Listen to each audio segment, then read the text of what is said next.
According to a 2001 census, there are 100,000 ethnic Armenians living in Ukraine, making Ukraine home to the sixth largest Armenian community in the world. And this figure doesn't even include the large number of Armenian guest workers in Ukraine. Let's start with a quick history of how that happened.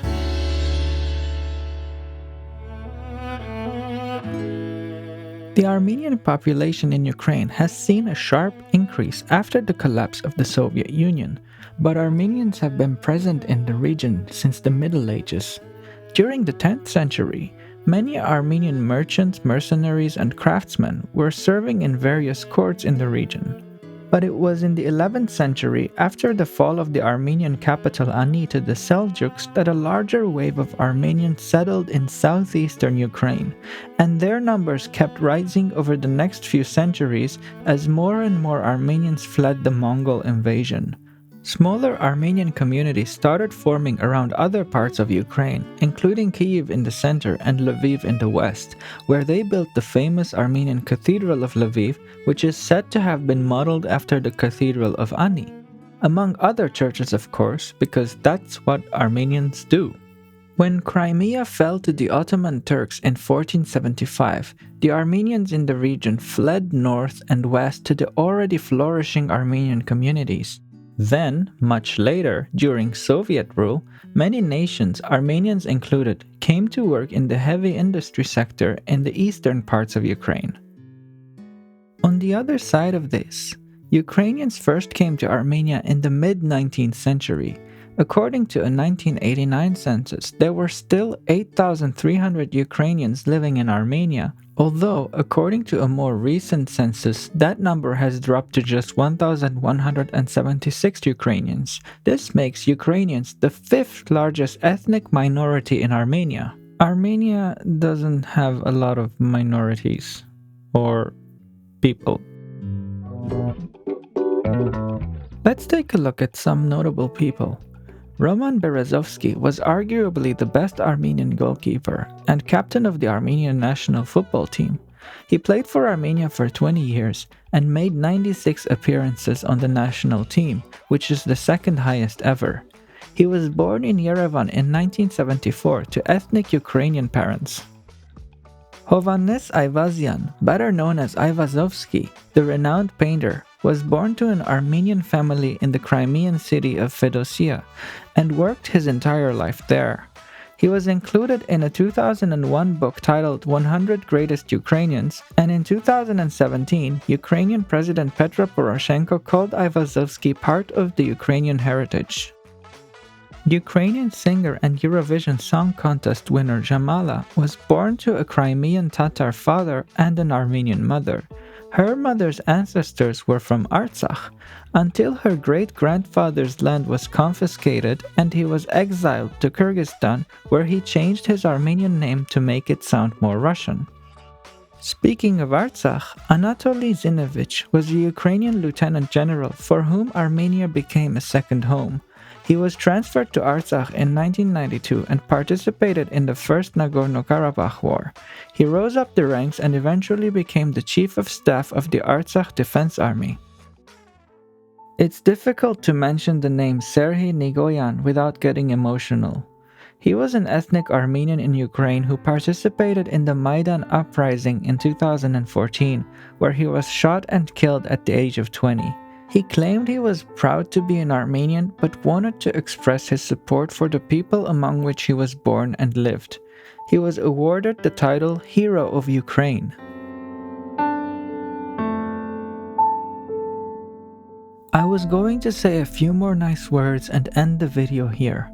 Don't get political, I thought, keep it wholesome. But that is such a cop-out, because I believe there's more that needs to be said. I've been seeing some false narratives being spread that only serves to divide people. There's a learning opportunity here for both people to become more understanding of each other's causes. So no matter where you're watching from, I ask that you keep an open mind and give me a chance to make this case. If you watched the video this far, please watch until the end, and if you feel like I'm full of crap, then by all means, go ahead and express it. Alright. Here's the rest of the video.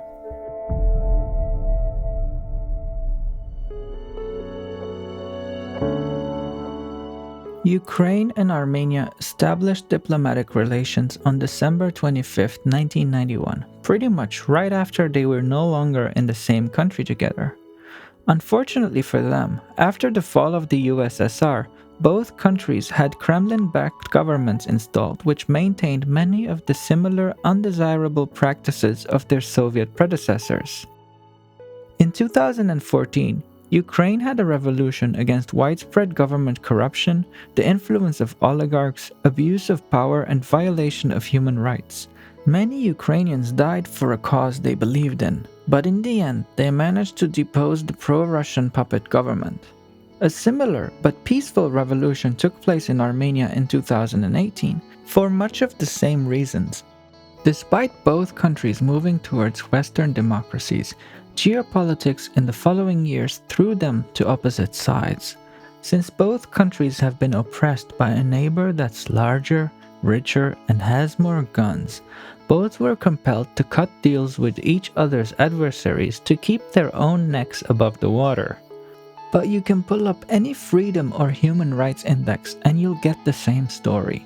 Whether it's Democracy Index, Press Freedom Index, Corruption Perception Index, you get the picture. These numbers are hard to ignore. So why are these two countries who are genuinely trying to reform, to build a human rights respecting democratic society, having to appease each other's authoritarian neighbors? The 2014 Russian invasion and annexation of Crimea, followed by their push for Donbass, has led Ukrainians to place a very high value on territorial integrity. While Putin has claimed to be protecting the Russian-speaking population of these regions. Meanwhile, Azerbaijan has insidiously hijacked this conflict to shoehorn their own agenda into it, and they have done the same thing in the case of Georgia and Moldova. Azerbaijan makes it a common cause that they too have separatists, when in reality, these are totally different cases. Then, these dictators repeated the same rhetoric over and over again until they turned highly contentious issues into a binary, one-size-fits-all slogan: territorial integrity versus right to self-determination. And both Ukrainian and Armenian people ate that shit up.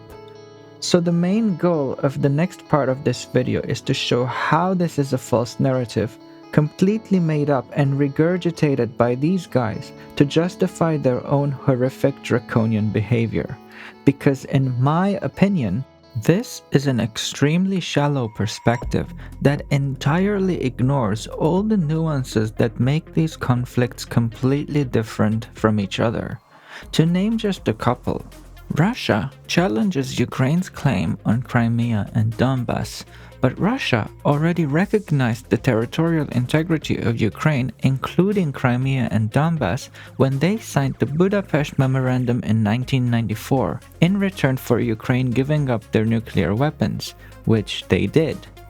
On the other hand, Armenia never recognized Artsakh as part of Azerbaijan and have protested since the day it was given to Azerbaijan by Stalin as part of his divide and conquer strategy. And I don't know about you, but I don't think we should be basing international law on the whims of a dictator responsible for Holodomor and some of the worst atrocities in human history. But let's say you disagree. You believe that the law is the law.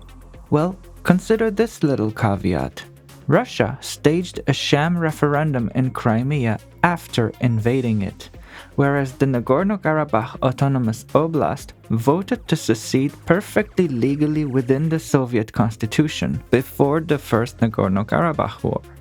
Article 2 of the USSR talks about how a Union Republic can secede from the Union, and Article 3 says, quote, "In a Union Republic which includes within its structure autonomous oblasts, the referendum is held separately for each autonomous formation. The people of autonomous republics and autonomous formations retain the right to decide independently the question of their own state legal status." So there. Tell him the entire world recognizes Artsakh as Azerbaijan. But the entire world recognizes Artsakh as Azerbaijan. Sadly, I frequently see many of the same pro-Azeri talking points being repeated in Ukraine. This statement is outright false.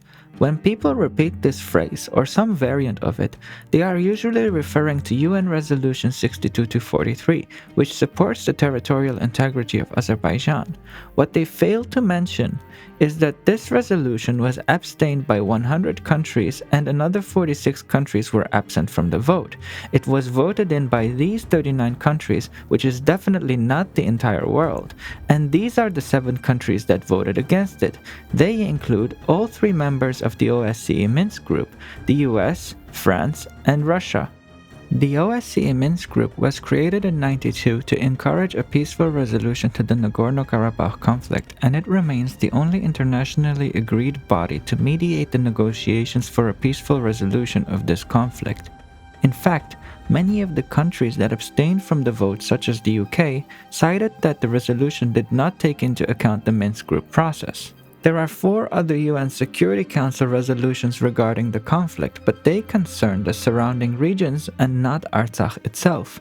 There isn't a single UN resolution that talks about the status of Artsakh, because when it comes to human rights violations, self-determination trumps territorial integrity, as was the case in Kosovo. Western leaders know this, which is why they never bunch Artsakh in with Georgia, Ukraine, or Moldova when talking about Russian-occupied frozen conflicts. Speaking of which, out of all the separatist movements in the ex-Soviet republics, Artsakh is the only one not fomented by Russia. On the contrary, Russians actively helped the Azeris in ethnically cleansing the Armenians from this region in the beginning, see Operation Ring. That's partially why Armenians didn't want Russian peacekeepers until 2020. By now, I think you can already see how not all territorial integrity claims are as cut and dry as others. I know most of my viewers who are Armenian already know all this, so I want to move on to another talking point I've been seeing repeated amongst Armenians, and that is, Ukraine sold weapons to Azerbaijan. I've got news for you.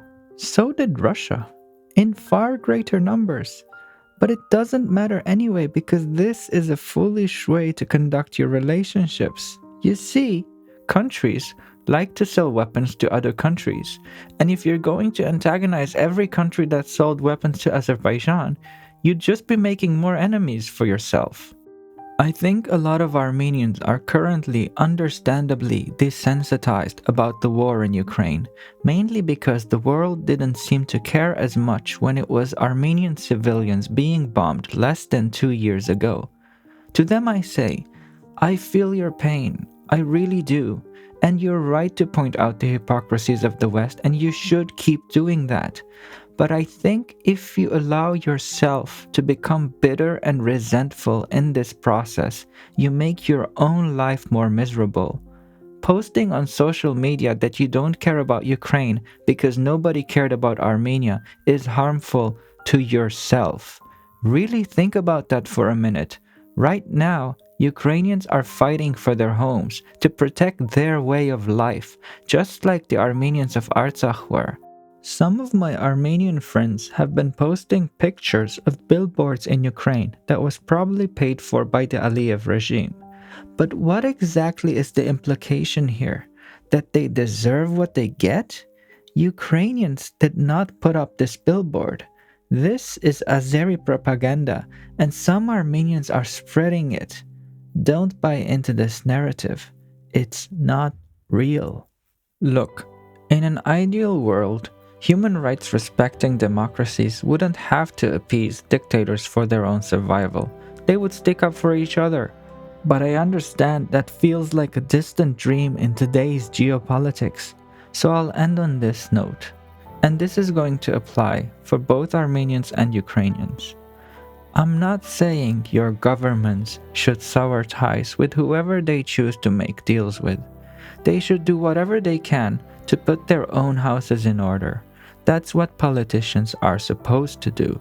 The politicians of each nation have a responsibility to their own voters.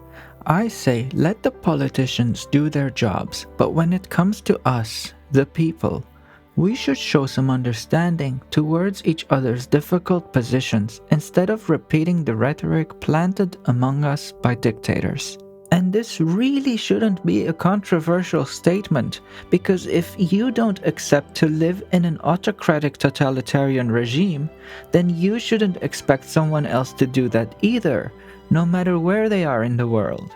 These dictators won't last forever, but while they do, they will try to influence our politics for years to come, but we can limit their power when it comes to the people, because it's really the best of our individual people who can achieve excellence in each other's communities, as they have for generations in the past and continue to do so today. And if you're still not convinced by any of what I've said, what is the alternative that you're offering here? Because the only alternative that I can see is to allow these dictators to push us further apart. And who do you think benefits then?